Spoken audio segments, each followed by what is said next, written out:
1. The name he used without meaning.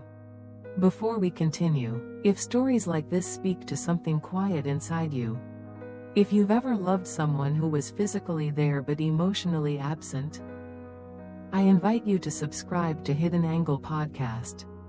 This is where we tell the stories people don't know how to talk about: grief, silence, and the truths we hide even from ourselves. Now, let's begin. He called her wife. Not softly, not with hesitation. He said it the way someone says a password. Correct, familiar, and completely empty.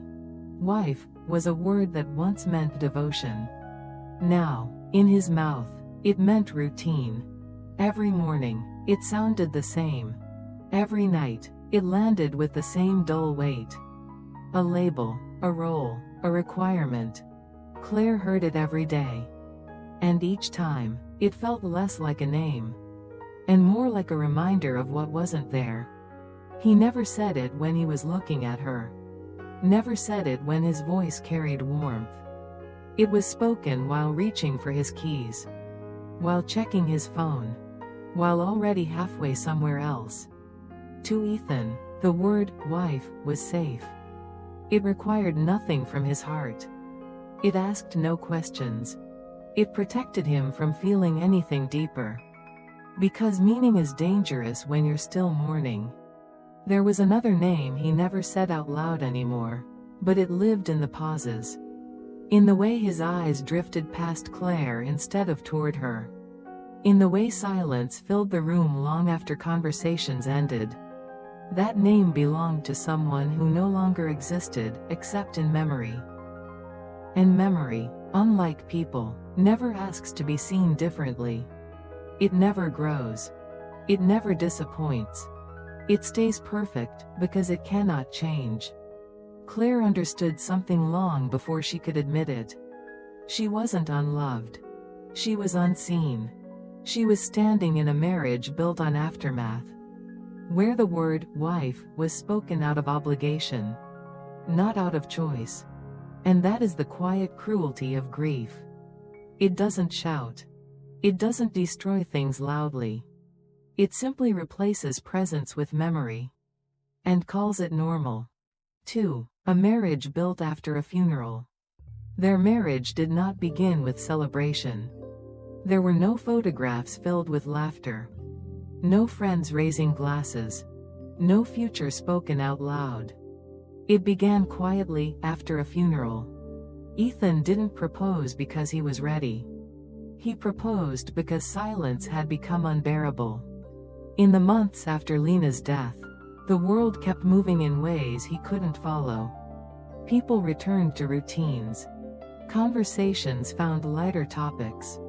Time, uninvited, kept going. Claire was the one who stayed. She didn't try to replace what was lost. She didn't ask him to talk. She simply existed beside him, steady and patient, when everything else felt like it was slipping away. And when grief leaves you hollow, even presence can feel like love. Their decision to marry wasn't dramatic.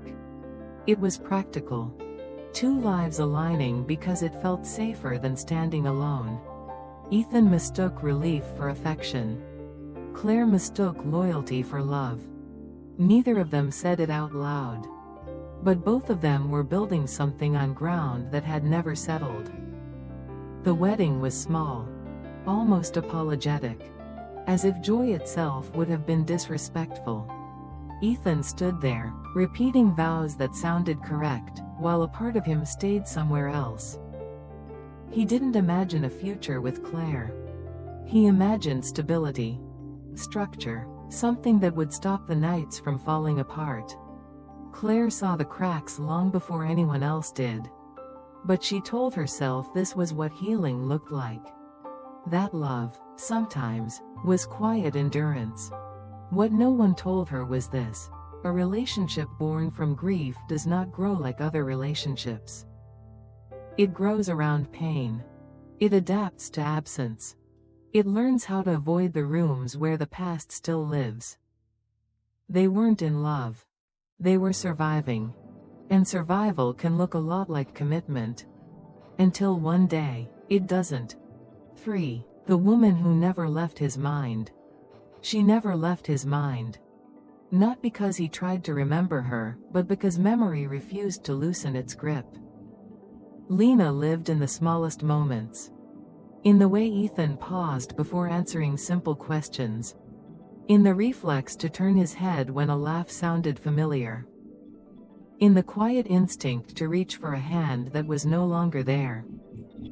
Grief did not keep her frozen in time. It polished her. Every rough edge disappeared. Every argument softened. Every flaw rewritten as tenderness. In his memory, she was never tired. Never impatient. Never distant. She was always exactly as he needed her to be. That is the danger of mourning someone who cannot change.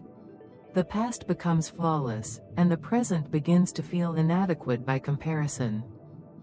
Claire noticed it in ways that were easy to miss. The way Ethan's eyes softened at old photographs, but stayed guarded when he looked at her. The way silence felt fuller when he was alone with his thoughts than when she tried to speak.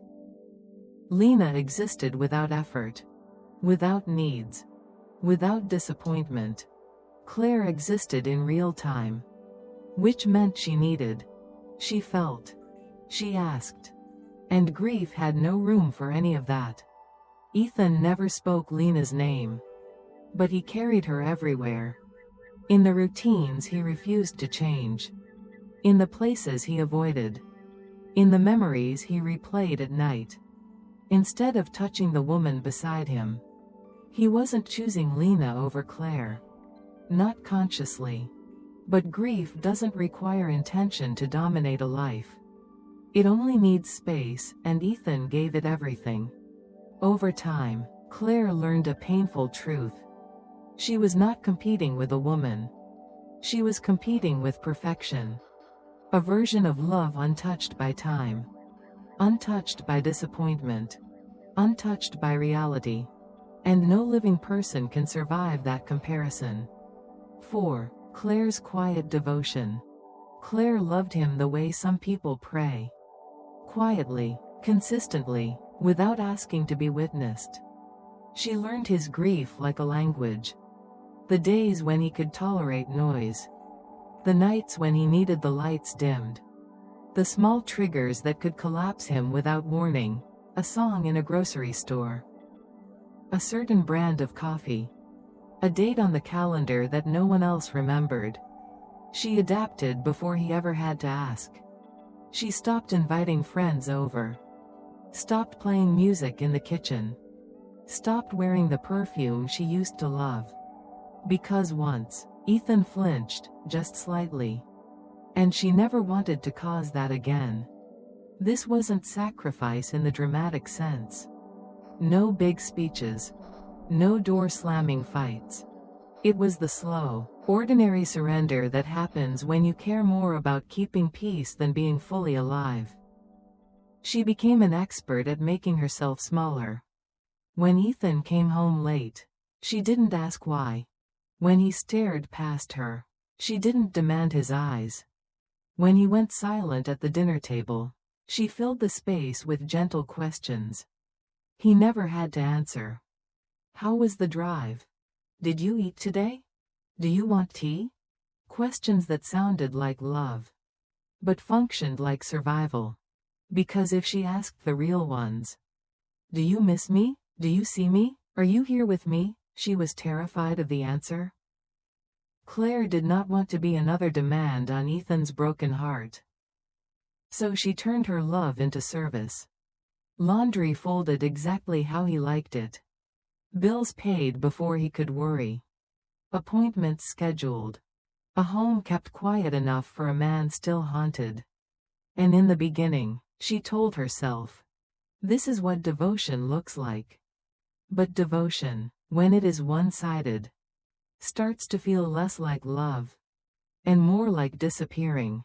Some nights, she lay beside him and listened to his breathing, steady, controlled, while her own chest felt tight with words she swallowed. She wasn't angry. That was the hardest part. She understood him.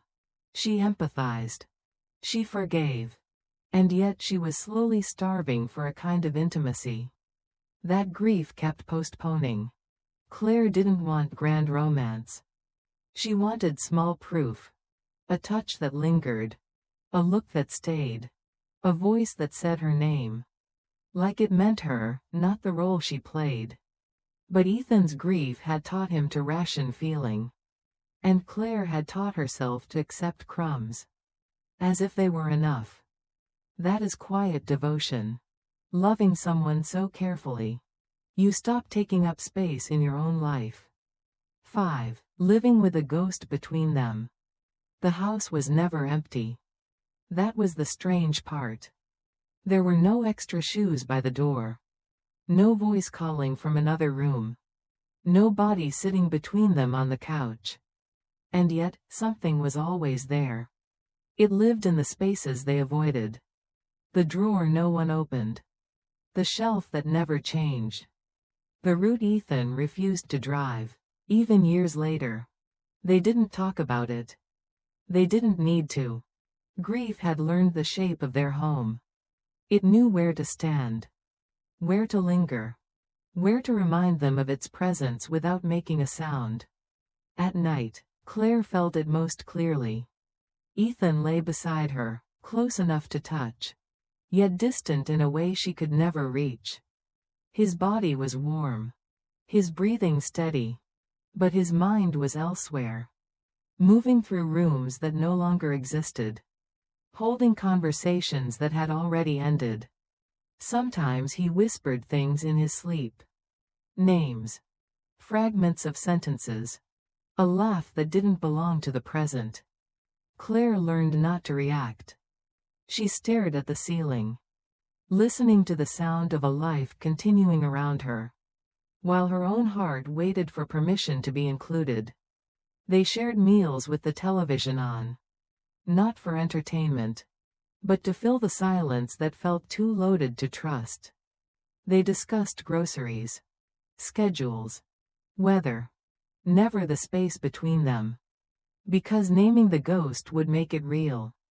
And once something is real, it demands to be addressed. So they lived carefully. As if one wrong step might disturb what little balance they had left. Claire became skilled at coexisting with absence. She cleaned around it. Cooked around it. Made room for it without ever acknowledging its shape. Ethan, meanwhile, treated the past like a fragile relic. Something sacred. Something that must not be questioned or moved. And so the ghost remained.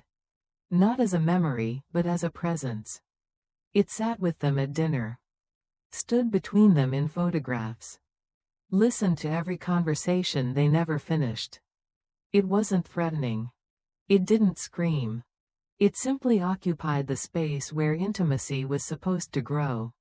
And over time, Claire understood something quietly devastating. You can share a home with someone and still live alone. 6. When grief becomes a third partner.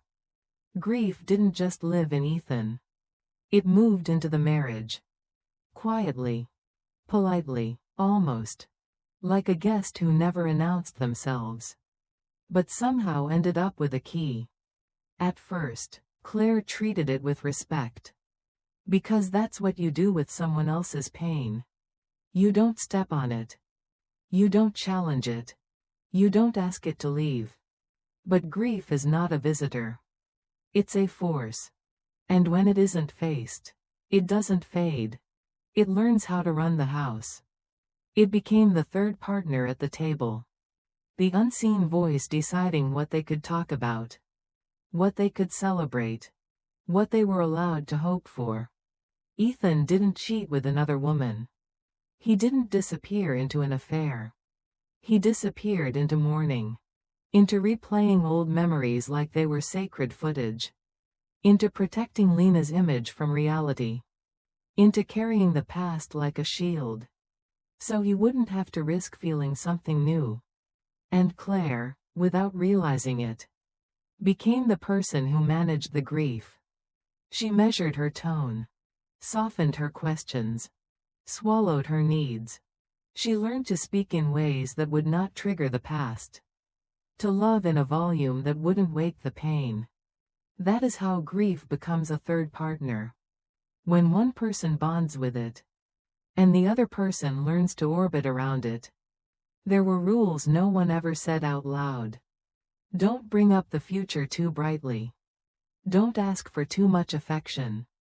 Don't mention certain dates. Don't criticize the ghost.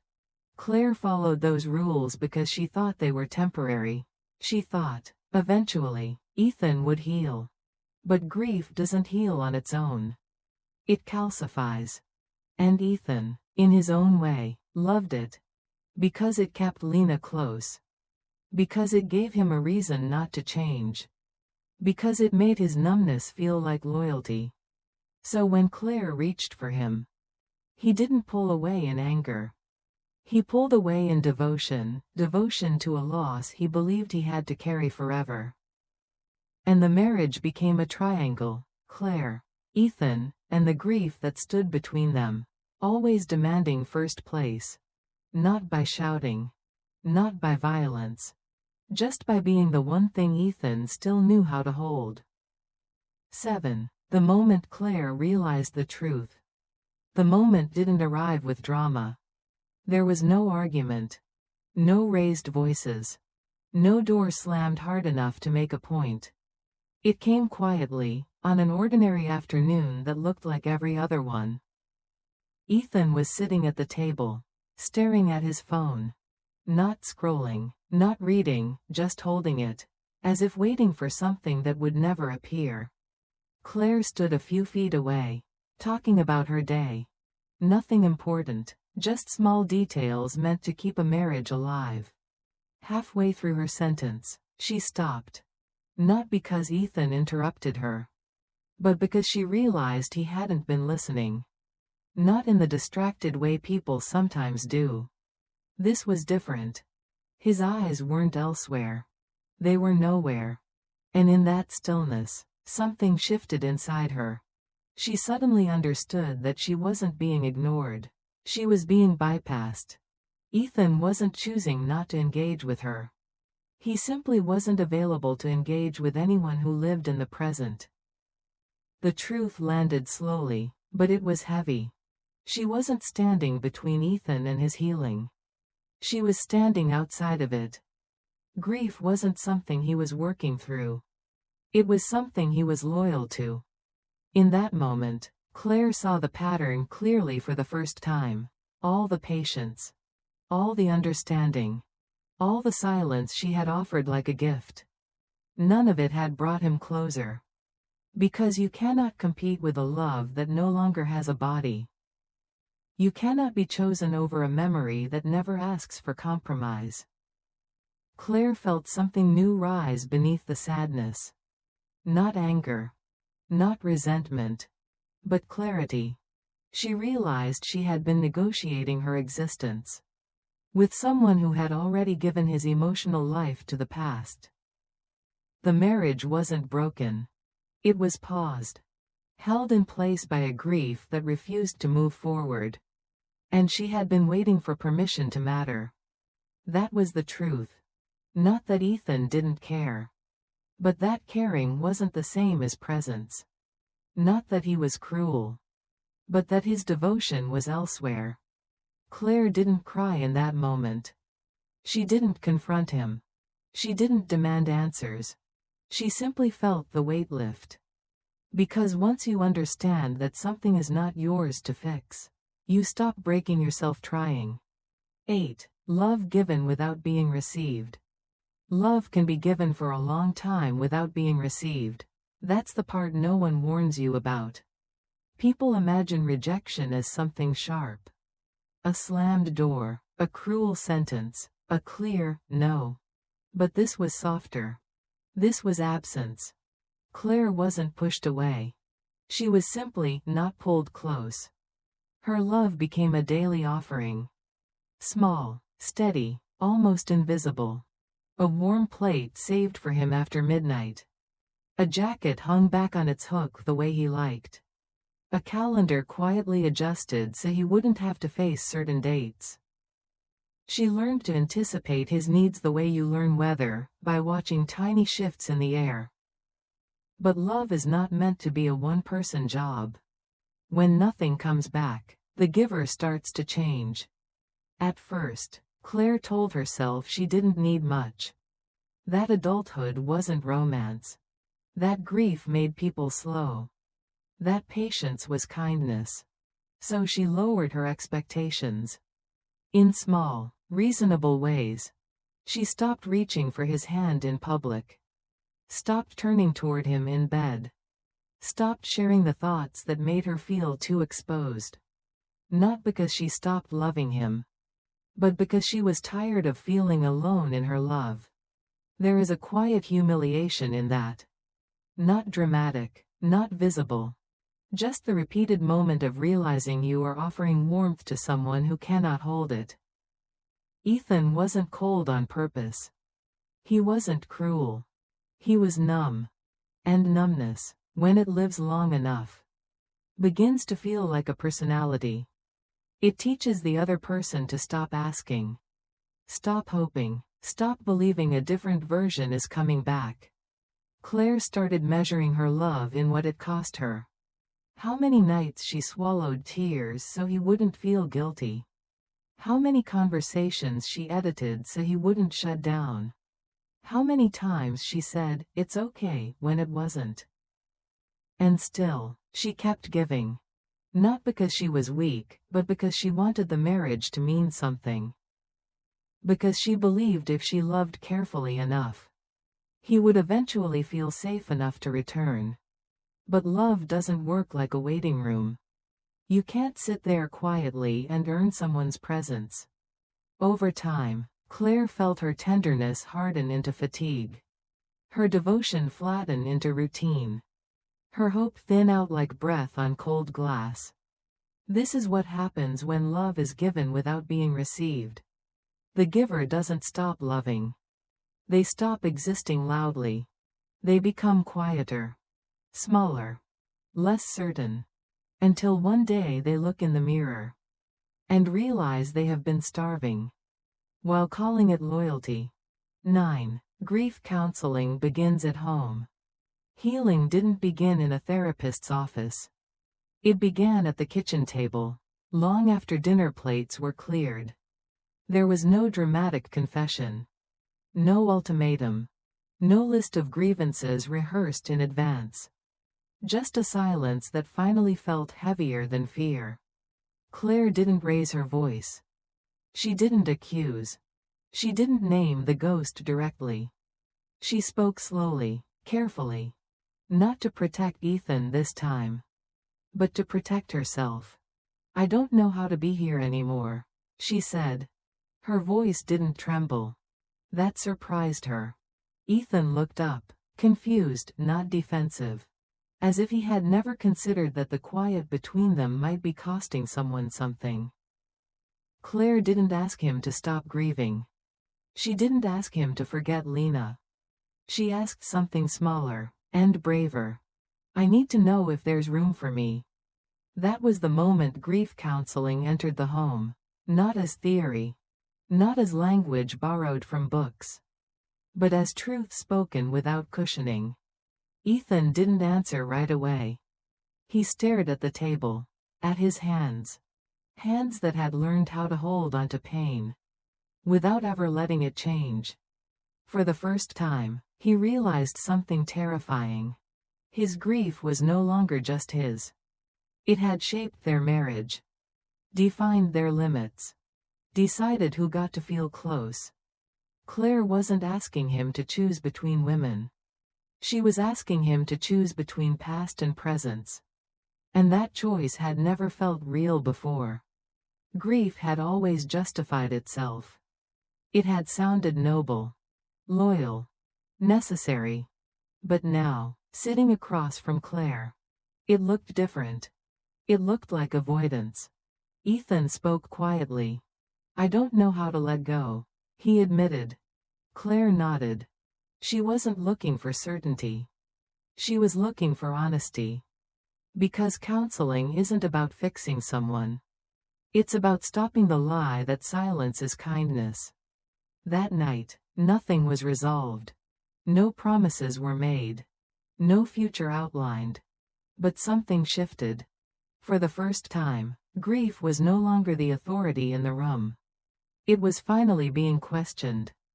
And Claire understood something important. Love does not require you to disappear. In order to be patient.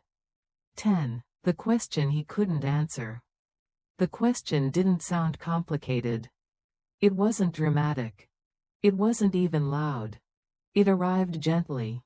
And that was what made it unbearable. Claire asked it without accusation. Without edge. Without the need to win. "Do you love me?" she said. "Or do you just need someone to stand here?" Ethan opened his mouth. Then closed it. Not because he was angry. Not because he didn't care. But because he didn't know. He had rehearsed so many answers in his life. Polite answers. Safe answers. Answers that kept pain contained. This one offered no hiding place. He wanted to say yes. Of course he did. He wanted the word to rise easily. The way it once had with someone else. But love, when it's real, has weight. It demands presence. It asks to be chosen again and again. And Ethan wasn't sure he was choosing Claire. Or choosing stability. He looked at her, finally, really looked. Not as the caretaker. Not as the quiet partner who never pushed. But as a woman waiting for truth. The room felt smaller. Not with tension. But with clarity. He realized something painful in that moment. Needing someone is not the same as loving them. Need fills emptiness. Love enters fullness and says, "I'm here." Grief had taught him how to need. How to lean without risking. How to accept comfort without offering himself in return. But love required something he had been avoiding. Exposure. He searched his feelings.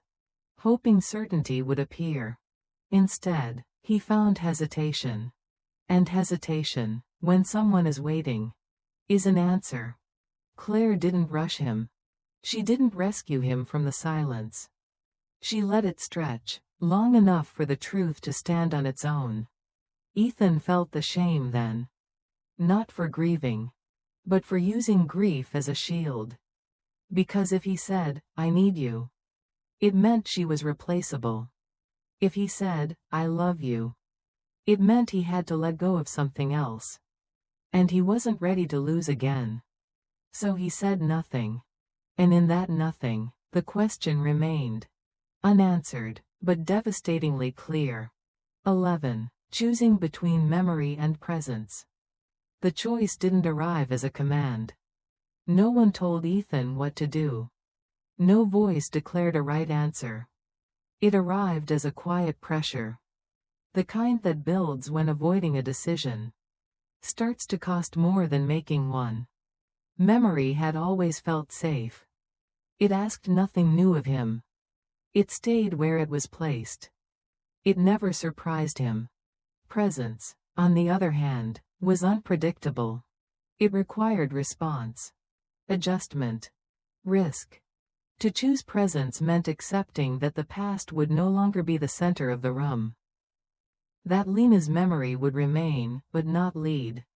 That felt like betrayal. Ethan had spent years confusing remembrance with devotion. He believed holding on was proof of love. That loosening his grip would mean forgetting. But memory does not need guarding. It survives on its own. What needed courage was the present. Claire stood in front of him. Not demanding. Not pleading. Just waiting. And that waiting was heavier than any accusation. Because choosing memory meant choosing a version of life where nothing new could enter fully. Where every moment was compared, filtered, diminished. Choosing presence meant something else entirely. It meant letting the living matter more than the lost. It meant allowing joy without apology. It meant risking disappointment for the chance of connection. Ethan realized something painful. By refusing to choose, he had already chosen. He had chosen safety over intimacy, control over vulnerability, the past over the woman standing in front of him. That realization didn't come with relief. It came with grief of its own. Because to choose presence meant mourning a second time, not the person he lost, but the life he built around not losing again. Memory asked him to stay still. Presence asked him to move. And moving felt terrifying. But staying had begun to feel like disappearing. Claire watched him. Not for a promise, but for a direction. She wasn't asking to erase the past. She was asking to be included in the future. The space between memory and presence narrowed. Not because Ethan became brave, but because he finally became honest. He understood then. You don't honor the dead by abandoning the living. You honor them by living fully, and letting love exist again. In a new form. With someone who is here. 12. Letting go is not betrayal. Letting go is often misunderstood. People think it means forgetting, erasing, replacing. But letting go is not betrayal. It is a reorientation of love. Ethan learned that the hard way. For a long time, he believed holding on to grief was the only proof of loyalty he had left. That if he loosened his grip, the memory of Lena would fade, and with it, the meaning of what they shared. But memory doesn't disappear when you stop guarding it. It settles. It becomes quieter, less demanding. What fades is not love, it's the fear that love can only exist in one place. Letting go didn't mean Ethan loved Lena any less. It meant he stopped asking her memory to carry his present. And in doing so, he made space for something honest. Claire didn't ask him to forget. She asked him to arrive. To stand in the room with her. To answer when she spoke. To choose the living moment over the perfect memory. That choice didn't erase the past. It put it in its rightful place. Grief is not meant to be a lifelong partner. It is meant to be a passage. When we cling to it, we stop moving. When we honor it, we learn to walk forward, without dragging the past behind us. Letting go is not abandoning who you were. It's allowing who you are becoming to exist. For Claire, letting go meant releasing the version of herself that disappeared for love. For Ethan, it meant trusting that loving again was not a betrayal, but a continuation. And for anyone listening who has been holding on to pain out of loyalty, this is your permission to breathe. You can remember and still choose joy. You can grieve and still show up. You can love someone who is gone, without neglecting someone who is here. If this story resonated with you, if you've ever felt torn between memory and presence, please share this video with someone who might need to hear it. Leave a comment below. Your words might be the reminder someone else has been waiting for. If you found comfort or clarity here, tap the like button so more people can find this story. And subscribe to Hidden Angle Podcast for more quiet, honest stories about grief, love, and the truths we learn when we finally let ourselves feel. You're not alone in this. And you never have to heal in silence.